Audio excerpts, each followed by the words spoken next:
Hey everybody, it is I, Super Paul Games, and welcome back to Aviary Attorney. We're in the middle of cross-examining Fontaine in the middle of the catacombs to learn more about the attack. I was going to ask about the chest, but I don't know. Maybe we should ask about the turnover pistol that was found in Croc Monsieur's hands. That's the cool pistol he was going to sell us, but we didn't have enough francs to buy it. Fontaine, about Croc Monsieur's turnover pistol. We know it's valuable. Tell us about the ammunition. He was talking about the caliber of it earlier. You were about to say something about the gun's ammunition before Madame Beaumont cut you off. Could you give us the details? Oh wait, wrong voice. Oh, great. Now he'll never stop talking. Ugh. Oh, I'm glad you asked, Falcon. See, as you probably know, most bullets are just small, round lead balls, right? But that's not the case here. Is it a mini ball?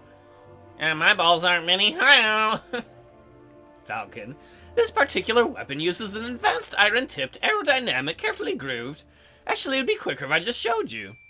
It's a mini ball. I have some of those around here. Don't say I have mini balls. Here, take a good look. It's an iron-tipped mini ball. It is very rare, top-of-the-line technology. Before last night, I'd never seen one of these in person. Like I said before, the Croc Monsieur was a legendary arms dealer. It only makes sense he would have access to the latest weaponry. Where did you find this bullet, Fontaine? Oh, I found it in the turnover pistol's chamber. Alright, so you found the mini ball there. Oh, wait, hold on. I'm confused. I thought Croc Monsieur fired his gun. So how is it possible that his gun was still loaded with a bullet? Well, it was a double-barreled pistol. I don't know if it shoots both barrels at once or if they're separate triggers. Oh, a turnover pistol is double-barreled. It means that it can hold 2 bullets at once, ready to be fired in quick succession. I see. The Croc Monsieur fired 1 bullet, but died before he could fire the second then? I trust that you have no more questions about this matter, Falcon. You've wasted enough time already. But where's the other bullet? No, not yet. I am not done yet. Where is the other bullet? What other bullet? We just said it's a double-barrel gun. He shot 1, and one's still in the chamber. So, in the barrel. So, if the other one's been shot, where is it? Did he hit the target? The fired mini ball. There were 2 shots that night, remember? One from the assailant. It's assailant. Shut up. And one from the crocodile. Oh, I scoured the scene for a couple of minutes, but I couldn't find it.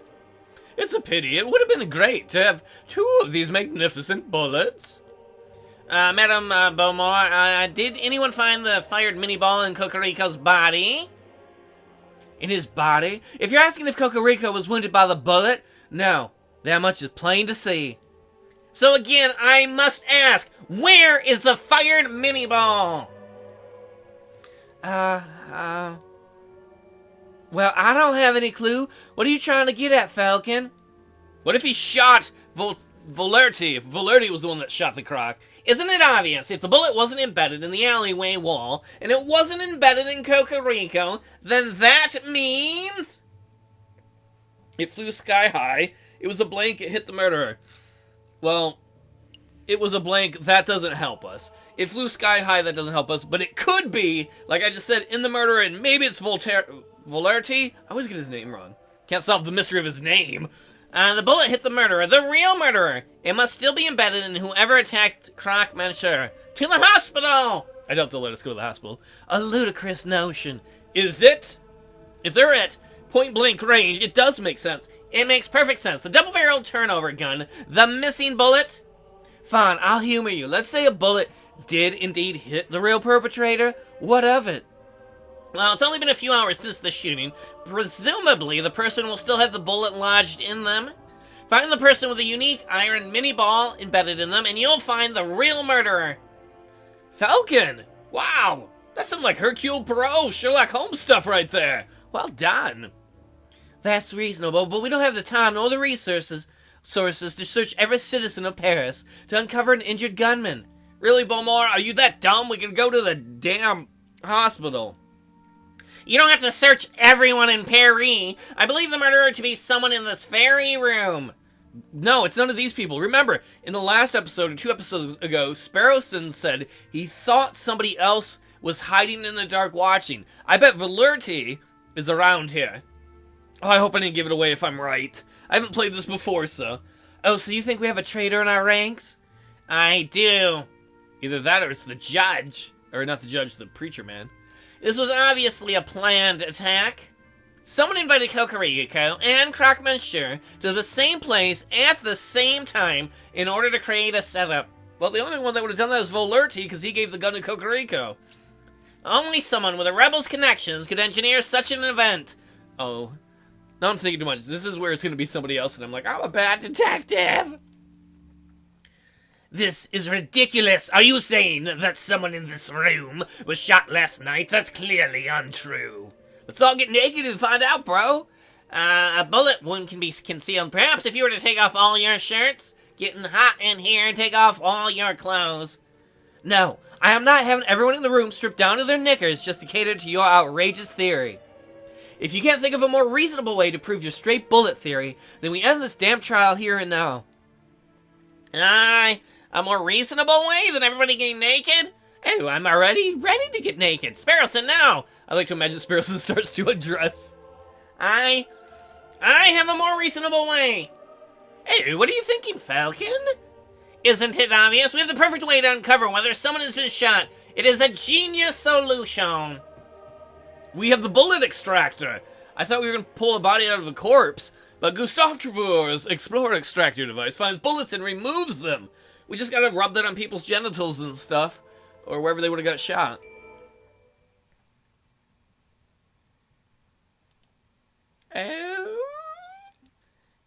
Oh, Falcon, are you serious, Falcon? You're relying on the invention of a lunatic?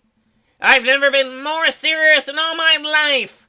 Madame Beaumont, Friar Remus, the members of the court, this device is called an Explorer Extractor, and it is the latest in medical technology.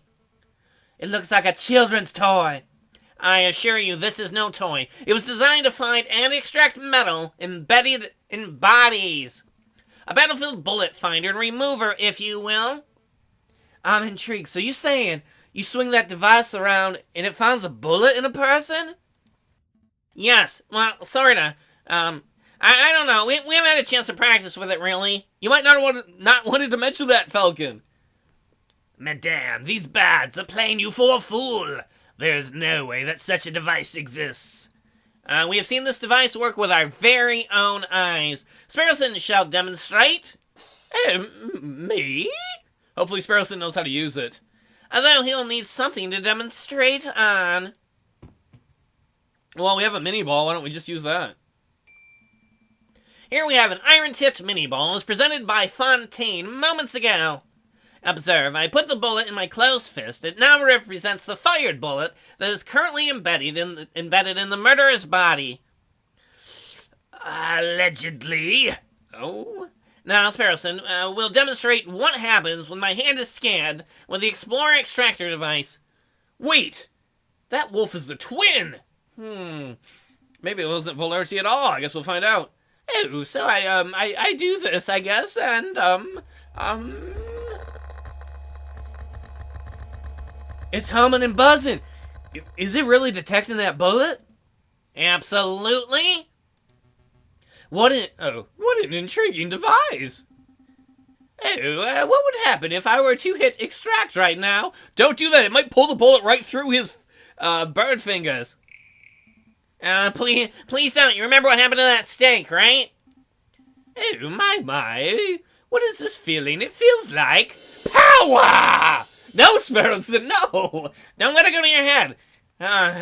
Maybe I shouldn't have given that to him. Okay, I'm convinced. Falcon Sparrowson, you may perform a cursory scan of each of us with that device of yours. So will it be Remus? Will it be Valerty somewhere else in the dark? You must stop humoring these morons, madam. What good is this doing us? Oh, Remus doesn't want this to happen. Maybe he's got the bullet in him. Remus, they may be morons, but this test will grant us certainty of the rooster's faith. I can afford that time. At least Beaumont, as much as she wants revenge, she does care a little bit about what is right, about freedom. No, more about justice, whatever. Hey, Falcon, what will happen if the murderer is someone not present in this room? It most likely isn't. What? I'm stalling, dingus. Oh, Falcon. Get a move on, you two. I must really express my displeasure that you're going along with this farce, Madame Beaumont. Let us end this trial right here now. You can get justice. You can get the justice you so crave. Don't worry, Remus. My patience for this bird brain is wearing thin too. When this asinine scheme of his fails, he will face the consequences. Lucky Bird, scan the rooster first. He is the prime suspect after all. Oh, okay. Scanning. Oh, I'm not getting any reaction. That probably means there is no bullet lodged in Cocorico. So, he's innocent for sure. No, all it means is that this bird was not shot by the hypothetical bullet. Don't forget, this is all speculation on Falcon's part. Oh man, maybe she would be a good attorney. Madam, I must insist you end this. It's a fool's errand. We have other matters to attend to. Remus, you let me worry about our time management. Piero, you go next. All right, get it over with. Ooh, scanning. Oh, no reaction. That means Piero wasn't shot either. No surprises there, right, guys? High fives. What? Let's see. Next we shall test. Madam, I implore you. Remus is getting squirrelier and squirrelier about this. That's suspicious behavior. You're being awfully lippy, Remus. Why don't you go next? Me? That's not really necessary, madame. I don't want to participate in this child's game. This is no game, and I am issuing you an order to cooperate. I refuse. Oh, damn, son.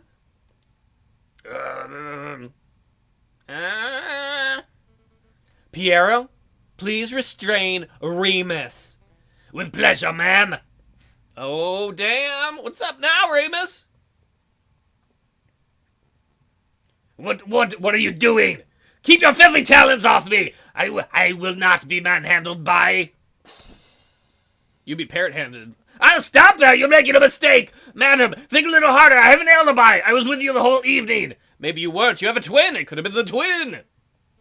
Sparrowson, do the test. Testing. Oh, Falcon. I'm not getting any reaction. Well, then that kind of goes with my original theory. That can't be right. Do it again. Oh, there's nothing. Friar Remus has not been shot, so far as this device can tell.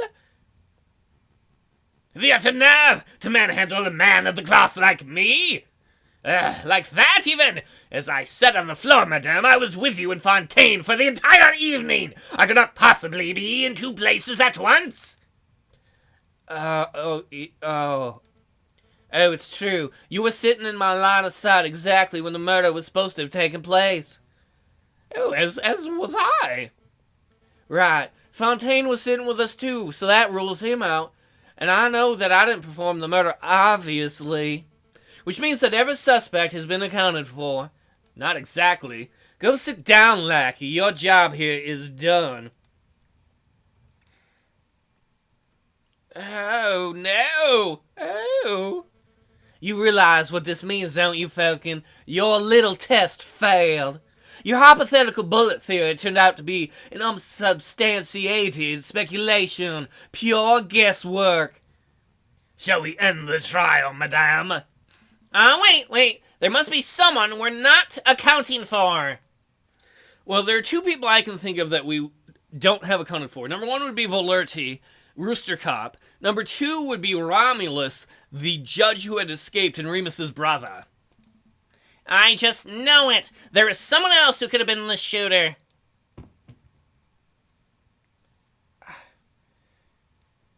I don't know who to pick. It's got to be one of the two of them, right? It's not going to be Monsieur Grenouille, as he is dead. It wouldn't be the Baron, he's in prison. It's either got to be... Oh. It's either got to be Valerty, but Valerty isn't that smart.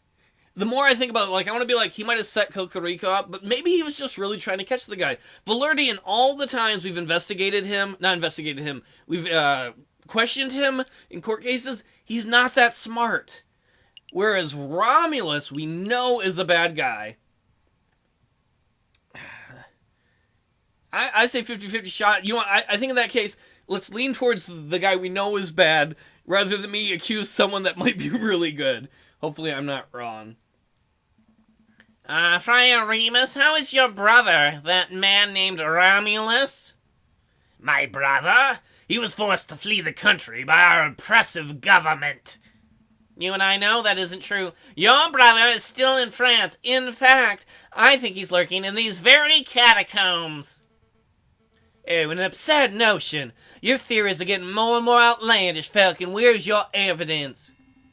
Oh, I know. I can answer this one. This I found in the catacomb tunnel. Yes, the cult pamphlets that we saw him giving out earlier at the Louvre. An introductory guide to the cult of reason? Thank you, Sparrowson. Now, Friar Remus, does this pamphlet look familiar to you? No, I have never seen it before in my life. Oh, are you sure? Are you sure it doesn't belong to your brother Romulus? No, there are many cultists in Paris. Maybe it belongs to one of them. There's probably one named George, or Fred, or Charles, or, St. Pierre. Falcon, I'll take your word that your lackey found this pamphlet in the catacombs. But Remus is right. You have no evidence that the man known as Romulus is the one who dropped it. This pamphlet could have been dropped by anyone. It could even have been dragged in on the sole of Pierrot's shoe, for all I know, like a common toilet paper. It wouldn't be the first time. Oh, I poo a lot. Actually, madame, I know for a fact that the pamphlet belonged to Romulus, and I can prove it. Don't we have two pamphlets? We have the one that Sparrowson found in here. And then we have the other one that was signed by Silvius in green ink. And though we don't know that Silvius is Romulus, the fact that it is signed in green ink, and we know Romulus used green ink, means it's probably, very highly likely, that Silvius and Romulus are the same person. They both have cults of pamphlets. My cult is about giving out pamphlets.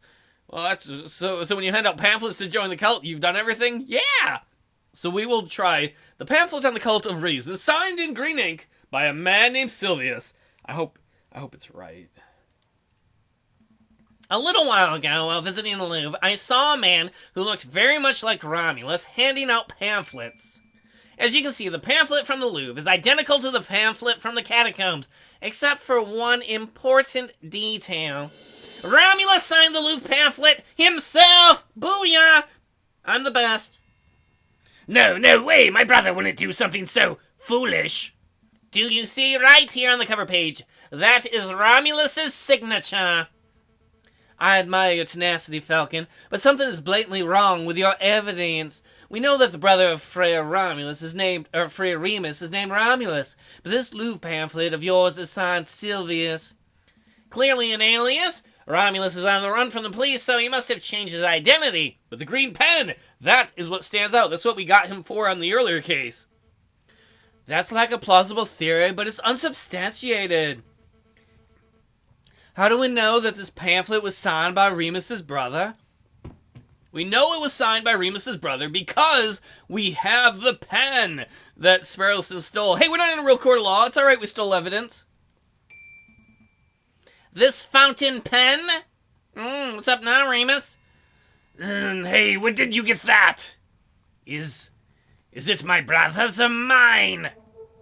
Wow, Remus, your mouth is almost as big as Romulus's. You guys really have a pen fetish. Anyway, I believe it's yours. Sparrowson happened to find this pen in your robes just a few days ago. You mean he stole it? Well, let's not argue over semantics. What's important, and what you just admitted, is that you and your brother both own pens like this one. See, these pens are unique in that they contain green ink, a very, very unusual choice of ink color. Hey, a very evil choice color, too. Sparrowson. Well, yes, I guess so. But more importantly, it's the same ink that was used to sign this pamphlet.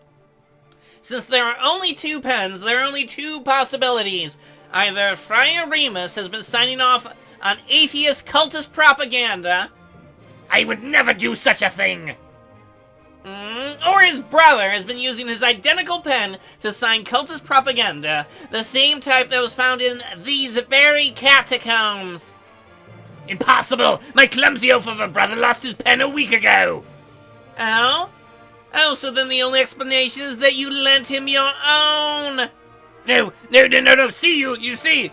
It doesn't matter how you cut it, Friar. One way or another, you and your brother are tied to the cultist pamphlet. Admit it! Confess! Falcon, enough! You've made your point. You are certain that the friar's pen ties him to the cultist pamphlet. I get it. This is all tenuous, wouldn't you say, madame? No question. Falcon has suggested a theory that hinges upon a theory that hinges upon yet another theory. It's not hard proof by any measure. Lady, I'm harder than you know. Wait, did that come out right? He may very well be wrong, but at least he's logical. His theory is self-consistent. What are you saying, madame? Falcon, where did you say you found this leaflet? The unsigned one, that is? Oh, down the catacombs tunnel, through the fork on the left-hand side. Fontaine, Piero, go see if you can find anyone dawdling where they shouldn't be. Yes, madam. Yes, ma'am, I do it.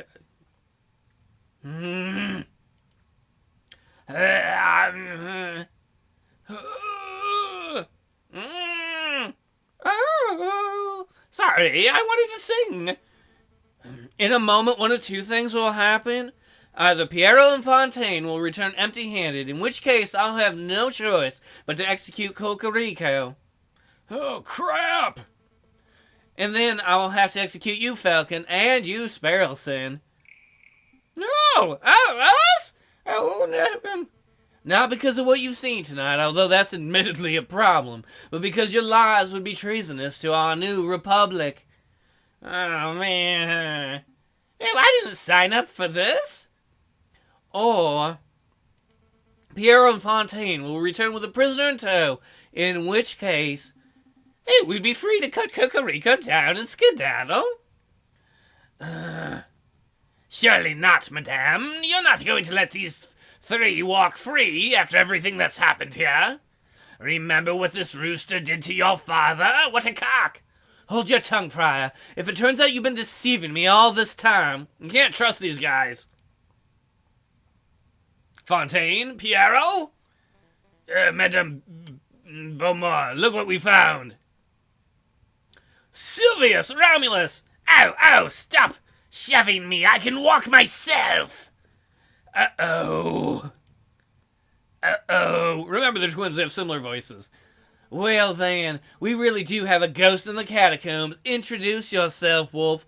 Well, we know who this is. This is Romulus, who's going under the pseudonym Silvius.